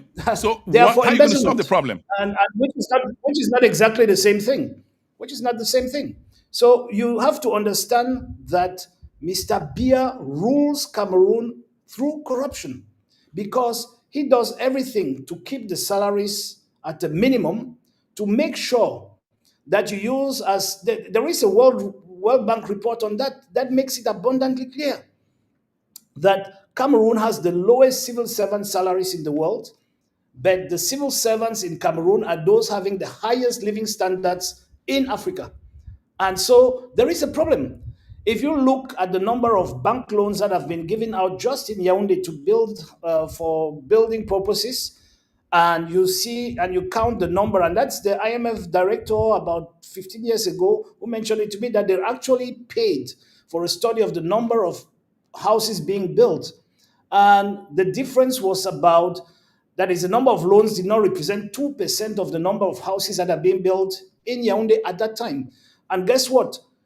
The same study mentioned that buildings above 5 stories, none at that point came from a bank loan. Everything was being paid for by cash. So there is a problem, and we know the problem. We know where it is. We know how to solve it. But Mr. Biya is very happy with that problem, and he entertains it. That is why nobody complains. And I can tell you, I mean, I can speak about this for the whole evening, because that's my. I understand. The public finances is where I delve in the finance committee, and now it's questions. So look at the budget of Cameroon. There is no line in the budget of Cameroon the finance law says that you have only one state account. Okay, meaning that any money cashed in anywhere on behalf of the state needs to go into that account. But that's not what happens. If you look at the finance bill, you'll see that there is no line telling you revenue coming from education, whereas students pay 50,000 francs to go to university. Whereas we know the problem. in other schools, you have 1,001. Yes, sir. We know the problem. There are former ministers in jail. There is no minister in Mr. Divine, there is no minister in jail for that, because the problem is Mr. Biya at this level, which is the much bigger level. So those who are in jail are the petty thieves. Let me point it out to you. Okay. Most of you out there, when your relative goes to hospital for an operation, you need to send in 1 million, 2, 3 million francs. Do you know that money doesn't go to the state? If you have an operation at the regional hospital in Bamenda or in Buea, the money, 0 francs, goes into the state coffers. That is all organized by Mr. Biya. And there is no line for that. And it is all justified. And they call it the redistribution. Okay? And it's the same thing, sector by sector by sector. So first of all... Will you keep... Let me give my answer, please. First of all, you need to cleanse... First of all, you need to cleanse all those sectors to make them, because right now you need, for instance, in the education and the health subsectors, you need to at least double the salaries of the workers there, the medical doctors and all of those there, so that they can at least send their kids to school from working in a hospital or working in a school. That's the first thing that needs to be done. The second thing is that we have the means today to be cashless. Why does the corruption exist? Because everything is cash. I can tell you that most of the high-ranking officials of this republic do not have a bank account. They carry their money around in cocoa bags. That is why you hear about stealing 600 million in a minister's villa. It's because everything is cash, and that needs to stop. And we have the means to do it. Rwanda did it. We just need to take those best practices back to us. But when we started working on it, when we started working for the cashless system in Cameroon, when we fought with the help of CONAC, with the help of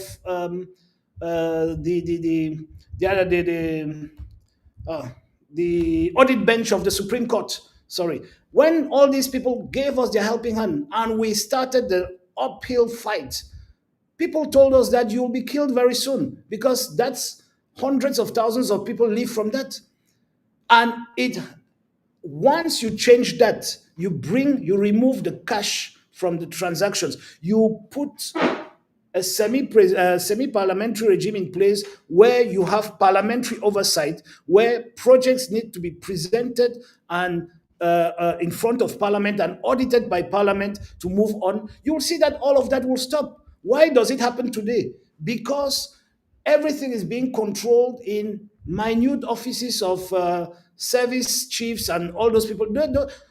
When you see where the decisions were taken for a 600 billion stadium in Yaoundé, you understand why there are problems with the stadium. So all of that needs, so it's transversal. Will you keep? Yes?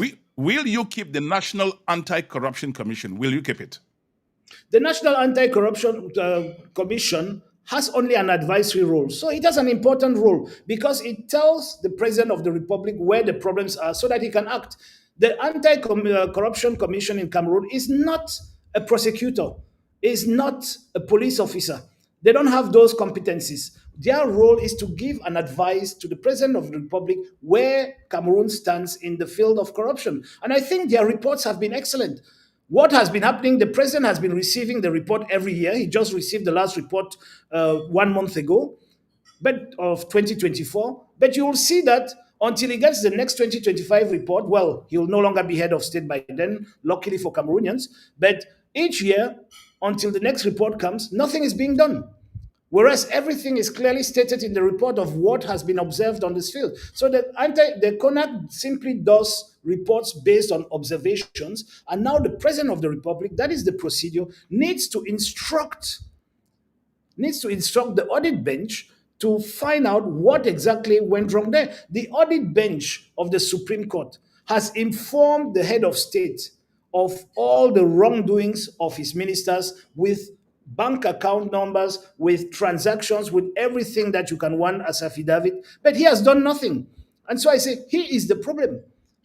So let's not hide behind the 40 thieves. Let us understand that if a country is that corrupt after 43 years of a certain president, it means the president himself is corrupt. Honorable Osih, and when you answer this question, I'm going to open the phone lines 240-603-7367. We thought this should end at 90 minutes, but we'll extend it to probably 2 hours with your permission, sir. We have people want to hear from you. After you respond to this question, I'll open the phone lines, and the number is 240-603-7367. 240-603-7367. I will pick the call only after Honorable Osih would have answered this question. Honorable, things have become so expensive in Cameroon. What's your plan to make life affordable for Cameroonians who are being crushed by strangling inflation? Well, luckily you gave some more time because that's not a simple question to answer. First of all, I am a social democrat, I'm a progressive, and I do not fight. Of course, you need to control inflation, but I do not fight against the price of goods and services. I fight for a higher purchasing power of the Cameroonian people. Now, why is it that people are strangulated? Is that revenue and salaries haven't increased since 1994. So for the past 30 years, nothing has increased. People don't earn more money, but inflation is only on the expense side, not on the revenue side. So you need to correct that. That needs to be corrected. And it is a vicious circle that you create. It's not the other way around.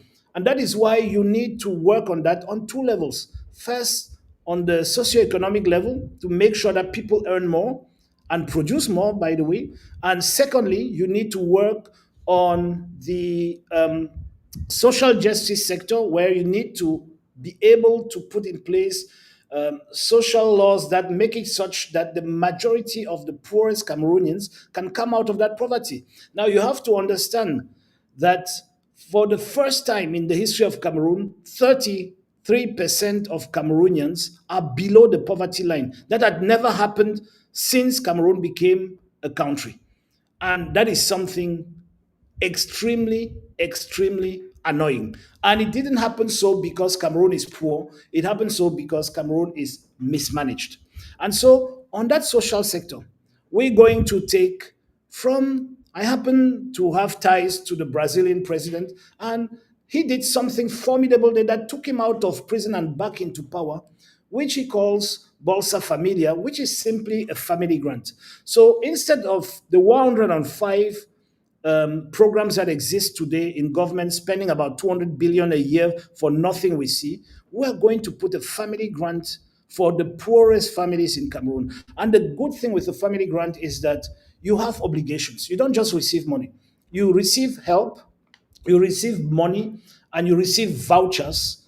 And for you to continue receiving them, you need we need to follow up what you are doing. For instance, the medical follow-up of your kids, the school performance, not the performance academic, but the fact that they are on time in school and that they don't dodge away from school and that you are a responsible parent, etc. And as well in that program in Brazil, one of the things that draw my attention and which I like a lot, and I know many Cameroonians will shoot on me for that, but that's the way it works. That money to these families, and we think we need to address about at the beginning about 300,000 families, moving up to 600,000 families thereafter, is that the money is given out to the women. Yeah, so the money is going, the good thing, and why did that program work, is that it's the woman in the house who receives the money, because in Brazil they understood that when you give the money to the man in the house, half of the money ends up in a bar between where he receives the money and his home. So for that not to happen, the money is given to the woman to make sure that it is being used for the kids and for the goods world. So it's something that works very well. It's something that works very well. Now we need to absolutely increase the minimum wage. It is a shameful situation that we have a minimum wage of around 38,000 francs in Cameroon today. And that simply is something I cannot agree with. And we need to bring up that minimum wage, because a country is only as good as its citizens are. And if a big bunch of these citizens still have to manage with 38,000 francs, sending 2 or 3 kids to school and feeding them and everything, we all know it's impossible to happen. We need to bring this up. And we want the minimum wage to come up on a period of 5 years to 160,000 CFA. Will still be amongst the lowest minimum wage in Central Africa, but at least it will be 5-6 times higher than what we are today. And we have various labor-related points that we want to bring into place. For instance, the fact that we want to move away from a monthly revenue to an hourly revenue, which will give value to time, because that's one of the big problems we have in Cameroon, is that at the level of production, the time element has no value, because people do not know what they are worth, because they simply receive a monthly stipend instead of receiving an hourly stipend. So those are all technical things. It happened after the Depression in the USA. That's how they got out of it there as well. So there are elements that have been used elsewhere that we're bringing in. Now, at the level of our economy, we absolutely, and you just showed those shoes. I think you talked about Emmanuel, if I'm right, in Douala, having those beautiful shoes. Yeah, that's Michael. Michael, sorry. But I would like to make sure that those shoes are produced in Cameroon with Cameroon raw materials, because that's what I'm fighting for. That's my battle in Parliament, the Made in Cameroon. And I was able to bring the Made in Cameroon into the finance bill in 2020, and it's still in it up to today.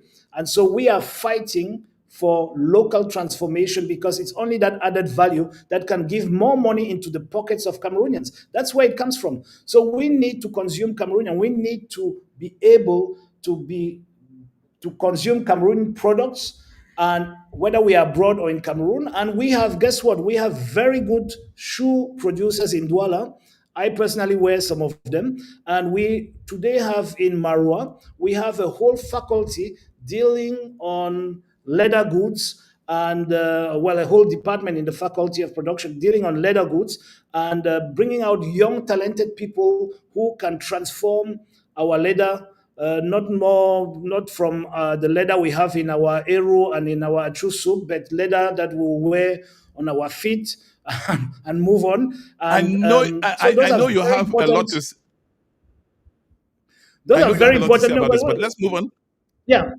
But that's the way. I Okay, just sir. wanted to mention that Note that's the taken. way you transform, you increase the purchase power of people so that the stress on the cost of living comes down. And once you control the balance of payments, once you control the import and the export and so on, you are at the macro level right now controlling as well the cost of prices in your country. Because the problem we have is that we eat what we don't produce and we produce what we don't eat, and we have to change that around.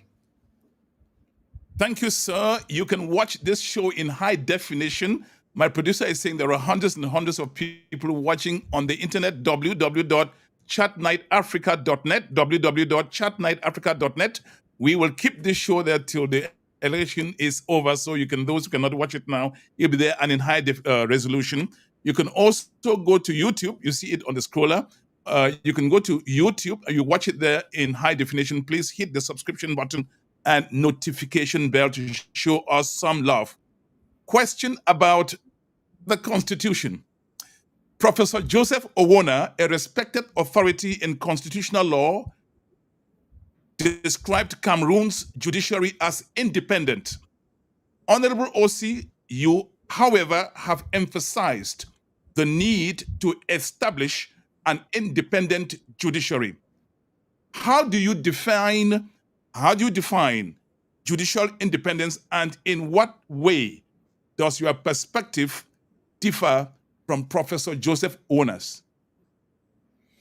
Well, Professor Joseph Owona, may so rest in peace, was on a mission. He was on a mission to secure Mr. Biya's presidency. And that's why we have the constitution we have today. And we see that he did a very good job in securing his presidency. Now, you cannot have an independent judicial system when all those employed in that system are being not only employed, but appointed to positions and everything around that by the executive.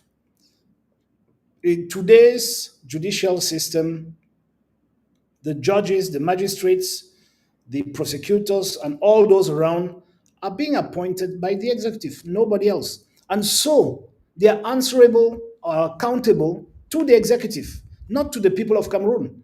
So they do not care whether justice is being said or not. They do not care whether the country feels justice is being served to the people or not. What they care about is, how do I get my next appointment? How do I satisfy he who appointed me? So when you have a president of the republic who is at the same time president of the Supreme Magistracy Council of the country, when you have a Supreme Court that is entirely appointed by one person, the president of the republic, when you have a judicial system in which the magistrates and even the presidents of the courts are all appointed by that same individual, and more so, they are not appointed on the basis of a merit, but they are appointed because who knows who. That is, normally you would expect in a normal judicial system that if you do a number of years in a court of first instance and you have proven by the fact that the number of cases brought up to appeal, your judgment in first instance was was confirmed during an appeal. It means that you need that at least 80% of your judgments should be confirmed at the level of appeal to know that you are a good judge in first instance. But what happens today is that you are in a court of first instance. After 2 years, you kicked up to be a president of a court. After 2 years, you are in an appeal court, and so on and so forth. So there is absolutely no career control. There is absolutely the career of a judge today depends on the executive. And as such, it means that the judiciary is not independent and it must be kicked out of it. And that's why we believe, and we are working towards the fact that the magistracy must auto-regulate itself, that, for instance, in the courts, the president of the court should be elected by his peers and the lawyers in that court to make sure that the best people preside over the different courtrooms in the country, and that we have a system that responds to the needs of the people and not to the requirements of those who appoint them in Yaoundé. So those are the things that need to change. Today, we have about 6 batches of magistrates who have come out of Enam, who have not yet taken up duty, simply because Mr. Biya is unable to hold the meeting of the Supreme Magistracy Council in Yaoundé. And so they are there, they are being paid by the taxpayer, staying at home in their mother's houses and having a salary every month. And that should stop.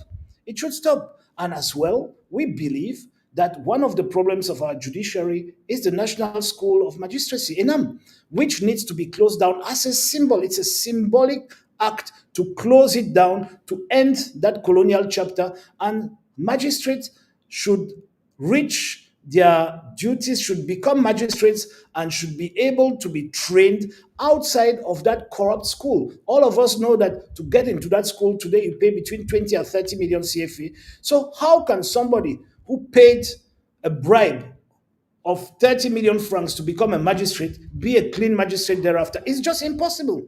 So we need to change the whole approach. Would you appoint members of the Supreme Court? Pardon? Would you appoint members of the Cameroon Supreme Court and the Constitutional Court? That is the today's constitution that we want to end in 3 years. But we'll make sure that 3 years later, we have an inclusive constitution that makes it such that the President of the Republic cannot be the master of the Supreme Court. That's the problem we have. I will not violate the constitution. One of the things you have said in your program. Are you willing to declare your assets if you were elected president? Of course. That is the point number one in my disruptive measures on day one. Not only my assets, but one more important thing to declare. All right, let's move on. Interests.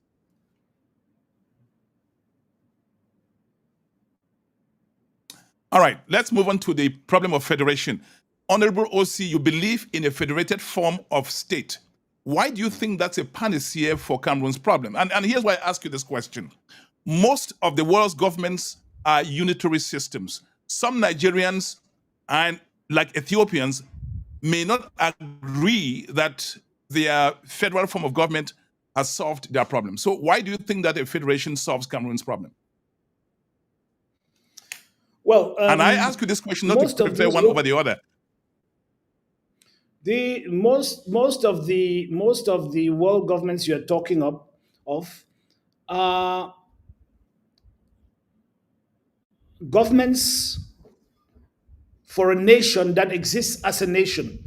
Okay, that is, we have one nation, we have one Germany, you have one so on, although they are federal. So you have the question of national identity that has been taken care of before.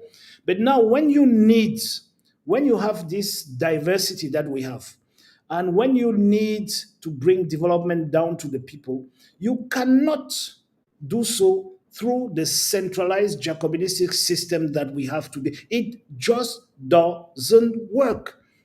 And 20 years later, we see that even in 96, you call Joseph Owona, realized that it doesn't work. Mr. Biya realized that it doesn't work. But since they were afraid to lose control of the money, because it's all about the money, since they were afraid to lose control of the money, they decided to fool the people through this decentralization. That is still not working because it's just another centralization. It's not giving power to the people. So we need to understand that the major frustrations that we have in Cameroon today is that there is a disconnect between the people and those who govern us because they are too far away. The Constitution of Cameroon gives 99% of all the powers to the President of the Republic. Mr. Biya decides by way of delegation on who is a nursery school teacher in Santa. He decides on who is a nurse in Mundemba. He decides on where they build a classroom. He decides on which electric pole they will put in place and which they will not put by way of delegation. But that is the problem we have. And we say it must go the other way around. There's absolutely no reason. Yes, sir. There's absolutely no reason. I was talking to a high-ranking member of Biya's government, and he argued that he laughed off the question of federation. He said, Divine, I'm sure if you talk to Ethiopians who have a federation or to Nigerians, they will tell you that federations have not solved their problem. So why do you think that federation is the answer for Cameroon's problem? Well, I'm happy you bring that example from a high-ranking official of Bia's government. I think being part of Bia's government should be a shameful thing and not something you should be proud of. And you should not be very intelligent to be a member of his government. That's why Cameroon is where it is. And that's why you do not understand what federalism is. In Ethiopia, they have no problem with their federal dispensation today. I beg to disagree with you. They have a problem with exactly the opposite, with the central power seizing power away from the federated states. But what I'm talking about here is that we spend too much time thinking of federal dispensation as as a geographic arrangement. It is not a geographic arrangement. It is how and where money goes to, how and where the devolution of powers are. Who does what? That is what we're fighting for. And we believe in the SDF that the development of the people should be at the base, should be at the level of the council. And the council should be able to develop our councils fully. They should take care of our schools, just as is the case in most countries in the world, be they unitary or not. They should take care of our local hospitals. They should take care of our streets. They should take care of our energy distribution, of our water, of our garbage disposal, of everything we need, our social needs, and so on. And only by way of a principle of subsidiarity, only what the council cannot do should be done at the regional level, at one level above. And if we look at it this way, it is not normal today that a secondary school is being managed by Yaoundé. It should be managed at the level of the council. And we agree that not each council can have a university. So if not each council can have a university, we should agree together that the federal disposition wants it that universities are managed by what we call today the regions. You can call them states or provinces or whatever you want to call them tomorrow. Their You are geography watching is a Voices of issue. Africa on Chat Night Africa. Our guest is Honorable Joshua Osih, and my name is Divine Chamukong. Yes, go ahead, sir. Okay, Yeah, go so ahead. And I have a those are the final issues. question for you for Okay. the evening. Go ahead. So only what cannot be done at the regional level should be done in Yaoundé. At the level of education, you'll think about the GC board, the pedagogic inspection, the academic calendar, etc., etc. Those are national dispensations that should be controlled nationally, but everything that can be done locally should be done locally. And the money should come from bottom top and not from top to bottom. That's the way it works. And in the nations that respect themselves and that are being developed, that's the way it works. And I'm happy you talk about Ethiopia, because Ethiopia in the 90s, when Mr. Biya was already 10 years old as president, was suffering from the worst hunger crisis in the world, was the most backward country in the world. And today Africans are looking forward at Ethiopia. Today Cameroonians are traveling via Addis Ababa every day, 3 times a day, 2 flights from Douala, 1 from Yaoundé, because the government worked. Why did it work? Because they have a federal dispensation. And I hope that if you become president, you don't go to Ethiopian Airlines to hire one of their jets to fly either some officials. I see some fun happening. Anyway, that's a topic for another day. The last question I have for you, sir. I hope you don't go to Ethiopian Airlines to hire jets. You should have Cameroon Airlines. All right. Now, but before I go, I'm going to give 15 minutes. Yeah, I'm going to give 15 minutes for people to dial 240-603-7367. We're going to end this program in 15 minutes. 240-603-7367. If you are outside of the United States, you do.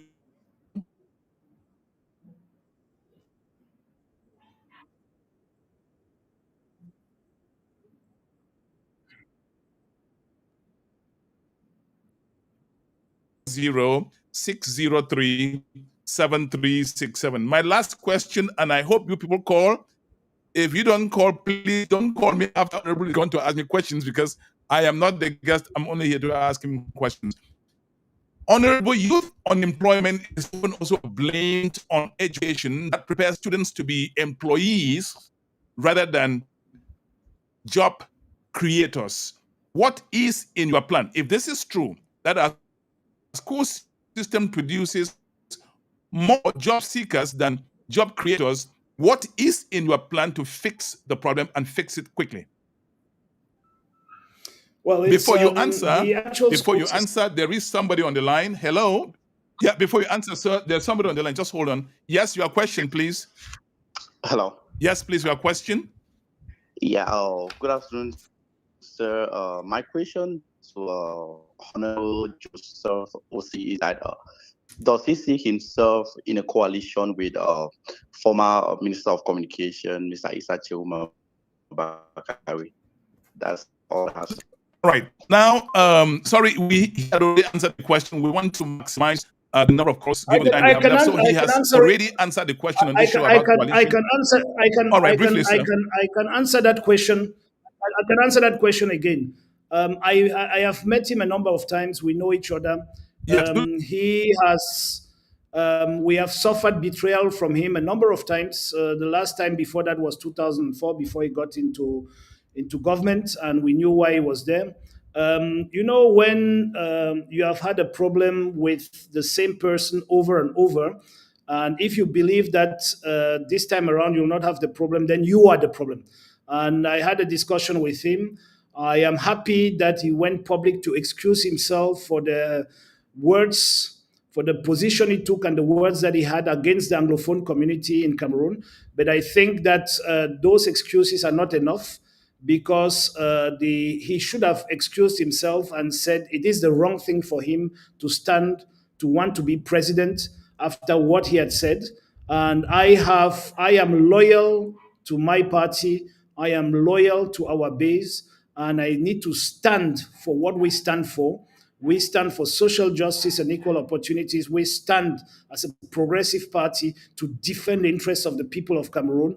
And I do not see myself having Mr. Issa Chiroma in a coalition that I am leading, because that will actually drive away votes rather than bring them to us. So let us come out of this frenzy and believe that individuals make an election. It is a presidential election. The individuals are very important. That's given. But each and every one of these individuals has a history. Let's face it. And let's stop being naive. Let's stop thinking that overnight something has changed. The point we has are been still made. Cameroonians. We know each other. And there are many people with whom we are already in a coalition. And what I'm saying is that you are trying to make us work with people we cannot work. The minimum you need for people to work with each other is for trust to exist. So you cannot go out there, be part of the problem, insult Cameroonians, make ridicule Cameroonians, and then come out by simple act of not being in government, because one of them hasn't even resigned yet, of not being in government. Then you suddenly want people to start clapping for you and carrying your back. That's not the way it works. So if there are people who have a responsibility for what is going on in Cameroon, especially in the northern provinces or in the northern regions of Cameroon, those people should stand to those responsibilities. They can resign, and if they resign and stand aside, we'll clap for them. But if they resign and want to come back to do the same things that they have done over and over in Cameroon, then they are just taking the people for fools. And I have a duty to be upward thinking. Just before you, yes, sir. I have a duty. I just want to finish because you let the question come and it's been repeating itself. I have a duty to lead and to take difficult decisions where others see easy decisions. There is nothing easy in politics. And when you see everything being very easy, be very careful. There is a trick or a trap in it. Before I get to the question I ask you, I'm going to follow up to this, sir. If people are repeatedly talking about Issa Chiroma and Buba Bello, it has to be because of the crowds they seem to pull up north. Wouldn't it be nice to bring them into your coalition or to work with them to get the crowd in the Grand North?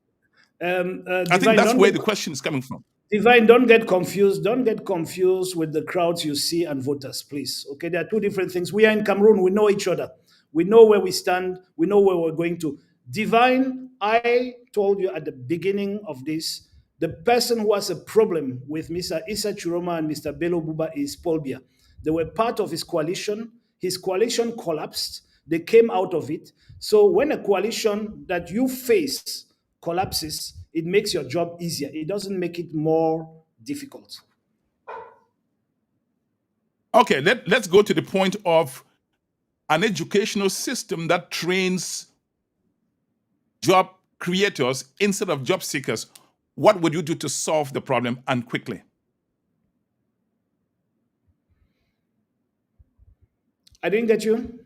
You got my question? No, come on, please. Okay. One of the problems, all right, sir. Youth unemployment is often blamed on an educational system that prepares students to be employees. In other words, job seekers rather than entrepreneurs. In other words, job creators. What is in your plan to fix this problem, and quickly? I think that's where the Chinese are becoming the workshop of the world.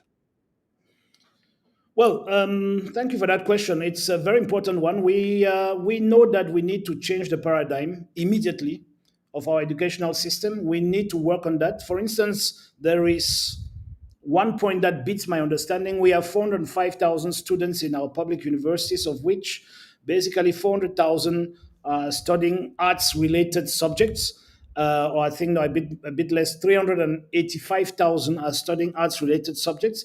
And so we have a system right now where the entry into STEM education is closed, and you can only get in via exams and concours or whatever they call them. And the entry into arts-related faculties is wide open. I think the contrary needs to be put in place so that we get as many engineers as possible, as many medical officers as possible, and that it is when they come out of those schools that they are being examined in such a way that we have the best that will then have the diplomas required to stand for those jobs. Now, this is a whole paradigm change that needs to be instituted.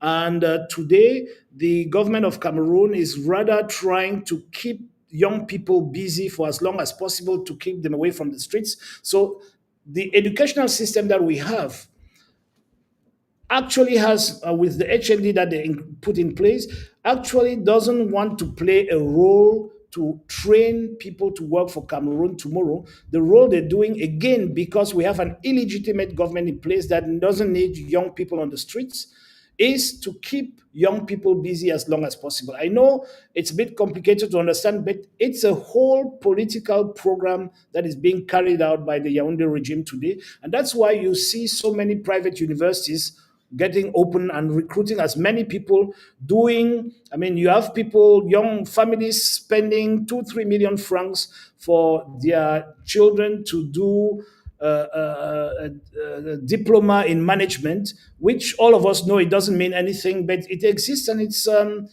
maintained by the government. So they're simply creating joblessness, more and more joblessness, or more and more educated young people to become jobless. So we need to invest in vocational training. We need to invest in apprenticeship. We need to invest in STEM education. That is where it is. And we need today to change the paradigm as well. 80 to 90% of our schools at secondary level are general education, and only 20 to 10%, according to which region you're in, are vocational. That needs to turn around.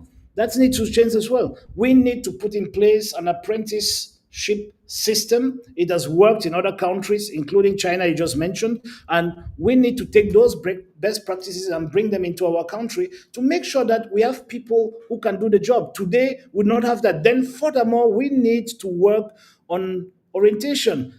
In Parliament, I stopped what you call dactylography in French, or stenotyping, which was still taught in schools, whereas everybody had a laptop.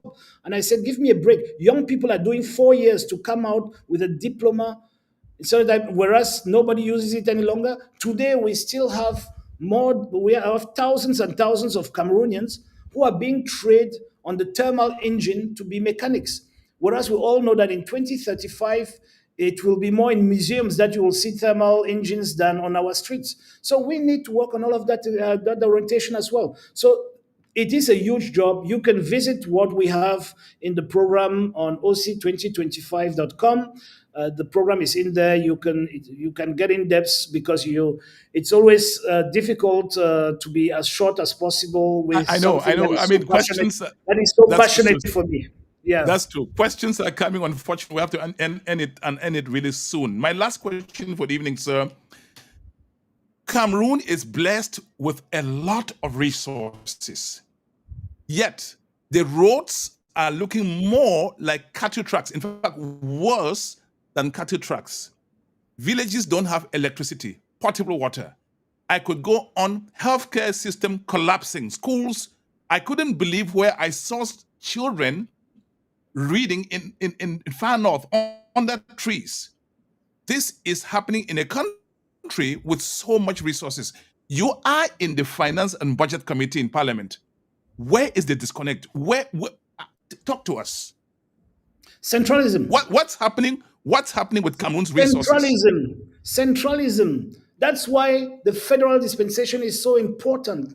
I went not to the far north, I went to the deep south in Mr. Bia's own constituency and met a school without a roof and went to the headmaster of that school and asked him what went wrong. Why is it that children are going to school without a roof? And he said, Honorable, centralism is the problem. I had a wind that blew off 4 sheets of the first classroom, and I wrote to the divisional inspector, who wrote to the regional inspector, who now wrote to the divisional delegate, the regional delegate, who now wrote to the ministry in Yaoundé. By the time the minister, guess what? We don't have any postal system. So somebody has to volunteer to take the letter when he's going to the next place. So you have to wait for somebody who is going to the ministry to carry your letter along. And by the time the letter comes to the ministry that we need 4 sheets of zinc, guess what? The budgetary cycle is already gone. So they need to introduce it into the next year's budget. By the time the next year's budget is done and the money is disbursed, we're 2 years later. And because it had a hole with 4 zincs gone, the next storm that came just took the whole roof. So 2 years later, he received 4 sheets of zinc, but he needed a whole roof. And so 4 years later, that school was still there without a roof. And that is the drama of centralization. That is the drama of hyper-presidentialization. And that is why we need to break the system. That is why we need to have the courage to go towards a dispensation that works, which is the federal dispensation. It's the only way out. Once the development is at the level of the base, if you have those streets you're talking about, if you have those schools you're talking about, if you have those health centers you're talking about, you go and catch your mayor and you squeeze his neck until he does his job. And if he doesn't do it, you toss him out. Right now, the person's neck you need to squeeze for all your complaints is Mr. Bia, but not even his wife is seeing him. That's the drama in which we are. All right, finally, before I say just goodbye, Honorable Osih, you ran for president in 2018 and did not succeed. What did you learn then that you think this time you'll make it to today? Well, I learned a lot of things, but I just want to say that babies that walk best and actually even run before their peers are those who fell most before they started walking. So you need to learn from your mistakes. You need to learn from your naiveness. You need to learn from all the trust you had. In 2018, I was entertaining the debate that you're having on your platform today about the coalition. I was very hot about it. In 2011 and 4, the late national chairman was hot about it too. And we saw that at each time, the winner was Mr. Bia. So that's why, for instance, if I stand firm to my values, I stand firm to my foundation, it's because I learned it. And I learned it the hard way. So that's why we're moving forward. That's why we're getting there. Thank you, sir. Thank you so much. Before we go, well, if you find yourself in Douala, you see this, This is from one of the best men's clothing stores in Douala. It's owned by Michael. I'm going to read his number. You see this? He has fascinating stuff for men's suits, shirts, and all kinds of stuff. Michael's number in Douala is, if you are in the United States, he sends things to me. If you can send them to me, I get it. You can get them in Germany, in Europe, or in the United States. Plus 237 658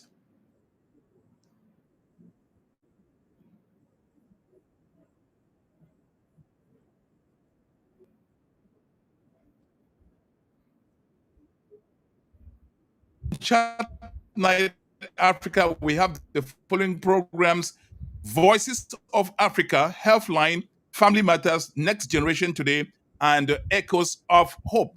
You can now, I want everybody to hear this. Facebook does not broadcast recorded programs or videos for above 30 days. You can therefore watch this permanently on YouTube. You have the address there, or you go to www.chatnightafrica.net. I want to thank, before I get your last word, Honorable, I want to thank Lumba Lingwa, my director of transmission, is right in Mexico. I also want to thank my lieutenant, that's Roger Full in Lagos, Nigeria, ensuring that this podcast is hitting the four corners of the globe. Sir, your last word before we go. Well, I thank you for having me today, and I thank all those who were part of your show today, the exchanges. Yeah, I am on them. So I thank you. I thank you for inviting me, having me here today. I would like to thank all those whose questions I could receive.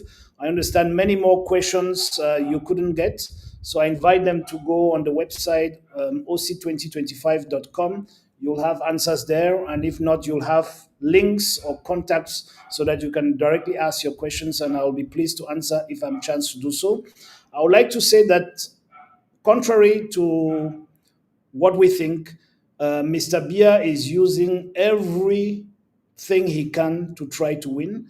And that is why some of the candidates are closer to him than they are to us.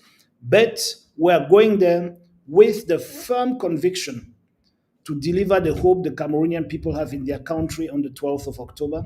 And we need the vote of everybody, and we need the power of each and every Cameroonian to get those, if you are not registered to vote, to get those who are registered to vote to vote. And out there on the 12th of October, you will have 11 candidates who are vying for the throne, who want either to remain Mr. Biya or to become Mr. Biya. And you have one candidate who wants to change the narrative, fighting to change or to transform our system of governance, fighting to transform the regime from a centralized hyper-presidential regime to a federal state with a semi-parliamentary regime. That's the offer out there. So we need to make an informed choice, and we need to make the right choice to move the country forward. I am ready, and I hope you are ready too. Thank you. All right. Okay.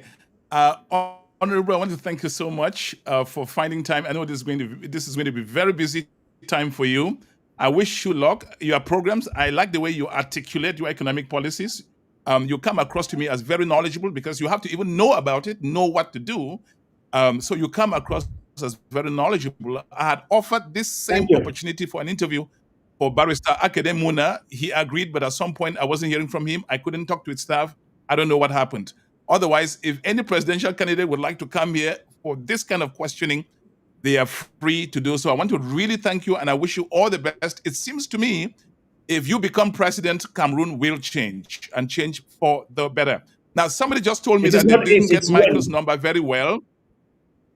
All right, very good. Somebody just posted a note that they didn't get Michael's number. Is +237 651 010506. Let me repeat it one more time.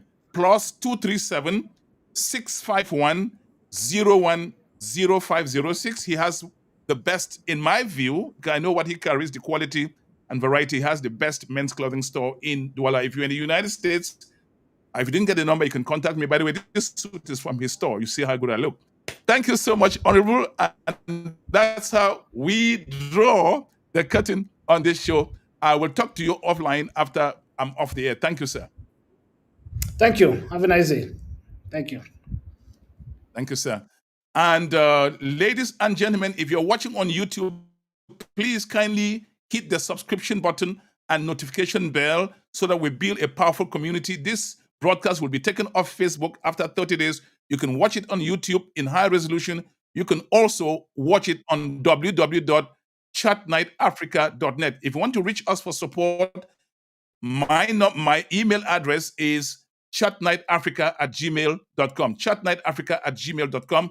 For those of you who want to support us, thank you so much. But before I go, let's have this brief musical interview.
That's the Grassfield music in Bamenda Northwest region of Cameroon. Thank you for that. Thank you for that musical video. And I want to thank all of you who've been online sharing, commenting. Unfortunately, I couldn't take all the calls. We would be here for 5 hours and still not do everything. My name is Divine Chamokong. I am the host for Chat Night Africa. Again, if you want to support us, if you think we are doing a good job, please contact me. A lot of people, you're watching, you have my number. Or you simply send us an email to chatnightafrica@gmail.net. You have to go on the website to see what a beautiful website we have, broadcast website. Merci à tout le monde. This is where we wrap up our show. When you hear this, you know it's time for me to say goodbye. I'm coming back. I'm coming back. I'm coming to get down. I'm coming to dance, We're gonna dance, we're gonna get down, we're gonna party hardy, we're gonna boogie woogie, and when we jam, it's out of sight. This song right here, it's dynamite. I'm ready.